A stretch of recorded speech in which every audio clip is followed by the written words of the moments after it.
This is Morten from INKISH. Good morning to Jacob from Citiprint in London, and good morning to the audience here. It's been a bit of a hassle to get this into you because Jacob and we have scheduled a few times where we wanted to meet, and then it had to be postponed for several different reasons. Jacob, welcome to INKISH. Thank you. Good morning. Yeah, we're finally here. That's what matters. We're finally here. I reached out to you, I think it's almost 10 days ago, something like that, because you posted a selfie video on LinkedIn and said that you hadn't done it for a while. And it was because there was a feature about Citiprint and yourself in the magazine SignLink. So initially, what was the result of your post on LinkedIn? I'll tell you, there must be about 50 videos of me trying to get that video right, for starters. I think people think social media and everything is seamless. It's not. Yeah, I've finally got a video out there just saying that we were in the magazine. They covered around 3 pages on the business. And I think I posted it quite late in the evening, but straight away people started engaging and replying. Obviously yourself. So yeah, I had some really nice messages off the back of it. I posted it on LinkedIn first, then my personal social media, and obviously you have different audiences, different reactions. But yeah, it's nice to be recognised, basically. Mm-hmm. The reason why I wanted to talk to you was a couple of reasons, because I think that, as I said to you before, and you were laughing a little bit, I said it's nice to see young people in the industry, and you said you maybe not qualify 100% as a young person. Maybe it's just the camera quality, I don't know, but I still consider you a young entrepreneur, and you started Citiprint in London in 2016, and we're going to talk about that in a second. But what I was curious about is that now you have an example of something that has been delivered on print in a magazine, and something where you use social media to promote yourself and your business. How was the reactions from your coverage in SignLink? Yeah, really, really good, really positive. We don't advertise as a business, never have done. And whenever we post our own work, it's just the industry that kind of tends to pick up on it. You don't get, on social media as a business like this, you don't get random people following you and taking an interest. It's people that know. And for a long time, people have kind of known our reputation. And now for it to be in a magazine, obviously you got in touch. A supplier of ours actually got in touch yesterday. And it turns out someone there that I've not spoken to for around 10 years. And his colleague had said, oh, well, I'm sure we have these people on file. They're in this magazine. So, yeah, I mean, it's really bizarre. I still read some magazines, that one included, and some others. But yeah, I think there's the perception that side of print is dead and people don't read it. But there isn't much in this industry. There's obviously you for online. But yeah, Sign Industry magazine is quite a big deal. So yeah, a really good reaction from that. I mean, obviously SignLink, they visited your printing company and made an article with you. But was that like on an initiative from their side, or was it something where you like posted a press release or called them because you had interesting things to talk, or how did the story get started? So we moved to the new premises where I am now at the start of the year, and I just got in touch to say, look, we've moved here, and it was our 7th anniversary as a business. Would you be interested in covering something? So it's taken, I suppose, around 6 months to get to the point of putting the coverage together. But yeah, we've not paid for it. We've not been paid for it. It's based on what they've asked and jobs we've done. So it's really nice. Whether it would be the front page, back page, whatever, I'd still be grateful. So we're in the middle. One of the things that's always interesting when you take an approach like when being featured, for example, right, is there also that is there a great story behind the article? And I'm happy that you mentioned that it was not like a paid for article, but it was like an editorial piece that for genuine interest. And for people that don't know Citiprint, you told me before we started the recording that you are quite known for in the London area to basically you take orders in, deliver the same day, right? And it's mainly in the signage and the large format business you're operating, right? Yeah, pretty much. So I don't personally have much interest in small format. It doesn't excite me. We either refer that work or work with people sometimes. But yeah, large format,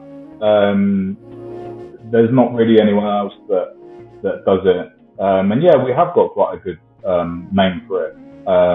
It's taken a long time, but if you just repeat reliable and just focus on what you're good at, which is what we do, is the large format set bits, then yeah, and I touched on it in the magazine that most of this industry, you either have huge companies with contracts, and they will take 3 to 5 working days to turn a job around, okay? Or you have sole traders, which are absolutely fine, make the world go round and are a great asset to the industry. They can deal with, their set of customers. But in the middle, there isn't really anything unless you have a bit of a niche. So that's what we do. We work in 3 to 5 working hours, probably less sometimes. But yeah, 99% of jobs are the same on next day. And it's nice, every day is a bit different.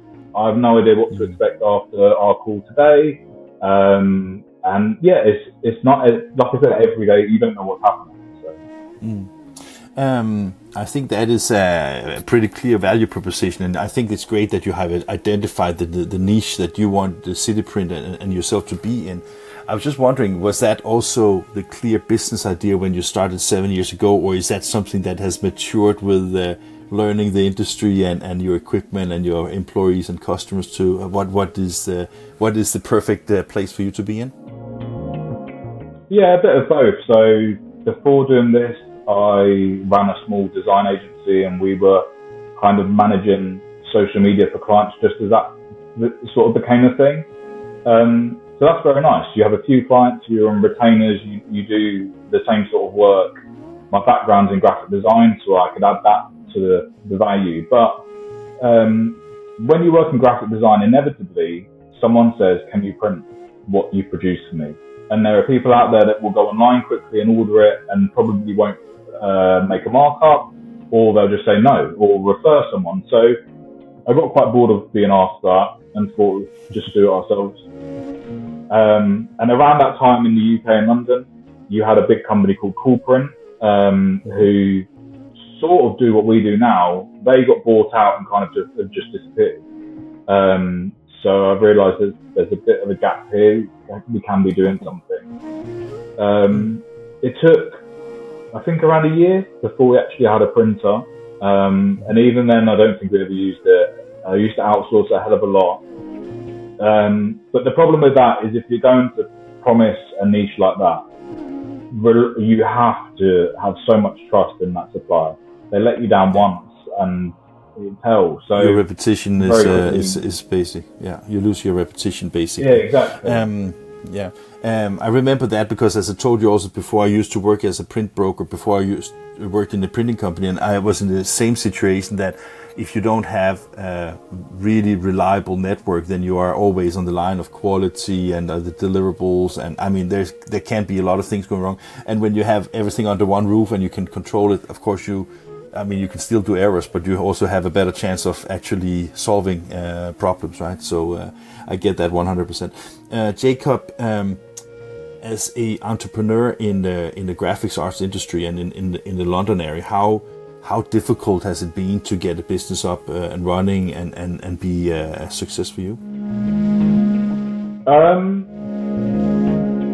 It's right now, if you were to do it again, it would be extremely tough. I think I worked out a few months ago, if you were to start now and kind of get to where we were, off the bat, you'd need about 250 grand. Like just to get to this point, without the brand, but just to have that infrastructure and everything in place.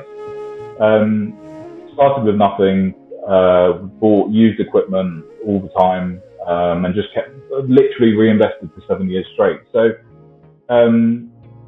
it's a nice challenge. It's nice to be recognised, as you said, young and have done it. But I sort of realised during COVID that when events and exhibitions were paused or cancelled, people had a lot of time to think. And I know that on that side of the industry, people now put a lot more planning into work. So whereas before we would get a hell of a lot of real last minute work in that, the work's still there, but it's smaller. People have kind of planned a lot more and people have reevaluated things, but it also means that sadly aren't as many print companies around. It changes all the time. You have 30-year-old businesses that retire, shut up shop and are gone. But you have small people that come along and try it and maybe it doesn't necessarily work, but if you can keep going, then yeah, that's the goal every day, is just to still be here. So.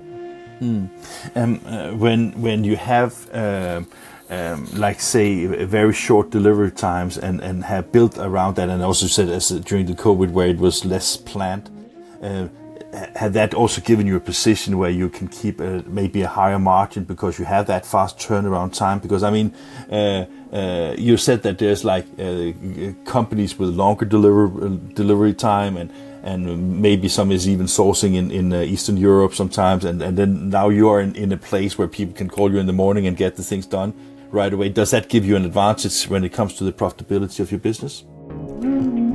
Yeah, definitely. I had an inquiry last night, for example.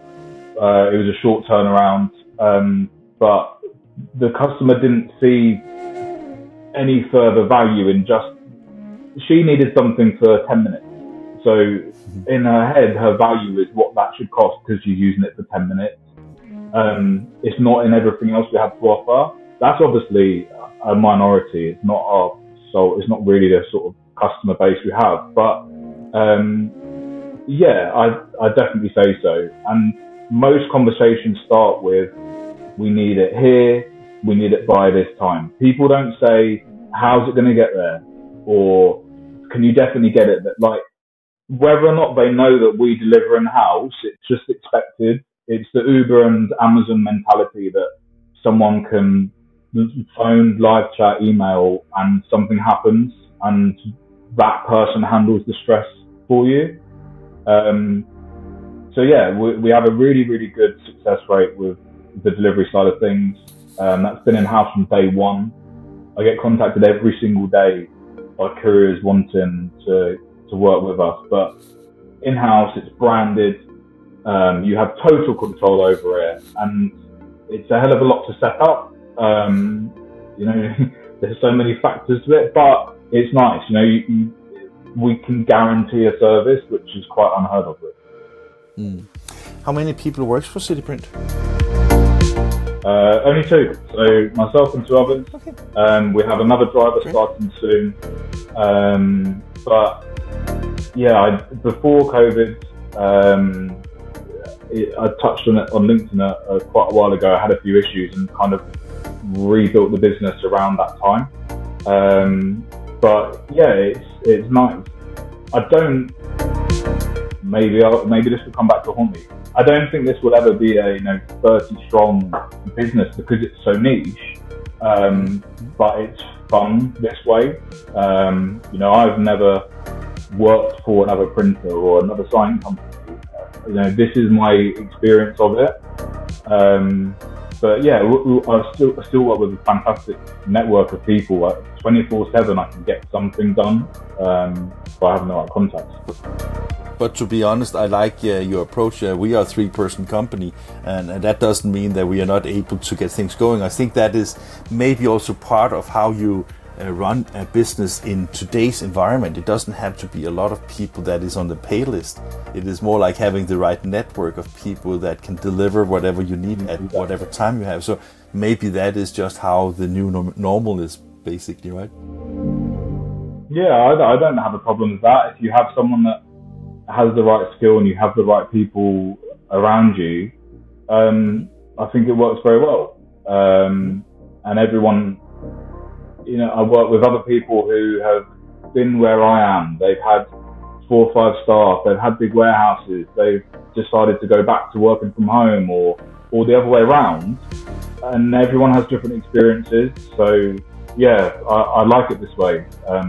It's enjoyable, and it's one less thing to worry about. In honesty, you know, I can just focus on us as a business, as a brand. So.